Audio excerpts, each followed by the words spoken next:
কিভাবে মূলত আপনারা এইরকম ছবিগুলো জেনারেট করবেন এবং আপনাদের নাম সহকারে মূলত আমরা ফেসবুক ইউটিউব যেখানে বলি এখানে প্রোফাইল পিকচারের জন্য ট্রেন্ডিংভাবে এই ফটোগুলো চলতেছে যে আপনি কীভাবে তৈরি করবেন।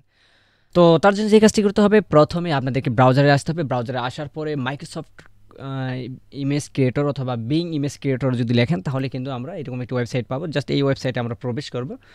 দেন এখান থেকে আমরা কি করব যে সাইন ইন করে নিব।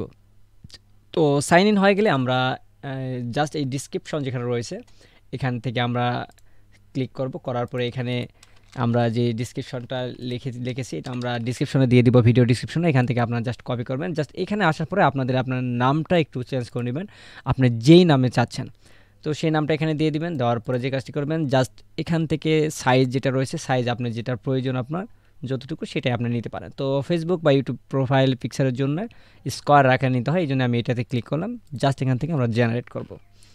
তো জেনারেট করার সময় একটু এখানে অপেক্ষা করতে হবে, তাহলে জেনারেট হয়ে যাবে। অলরেডি দেখতে পাচ্ছেন যে ছবিগুলো জেনারেট হচ্ছে, একটু এখানে অপেক্ষা করতে হবে আমাদেরকে। তো দেখতে পাচ্ছেন যে এখানে অলরেডি আমার এই ছবিগুলো কিন্তু জেনারেট হয়ে গেছে। জাস্ট এখানে আমরা যদি ডাউনলোডে ক্লিক করি, যেটা আপনার পছন্দ অথবা যদি সবগুলি পছন্দ হয় আপনি নিতে পারেন।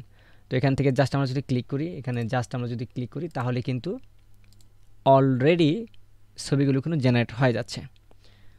তো আপনারা চাইলে কিন্তু এইরকমভাবে আপনাদের ছবিও জেনারেট করে নিতে পারেন। তো এই ছিল মূলত আজকের টিউটোরিয়াল ভালো লেগে থাকে অবশ্যই লাইক কমেন্ট শেয়ার করতে ভুলবেন না। দেখা হবে নতুন কোনো টিউটোরিয়ালে নতুন কোনো সময়। সে পর্যন্ত ভালো থাকুন, সুস্থ থাকুন। আল্লাহ হাফিজ।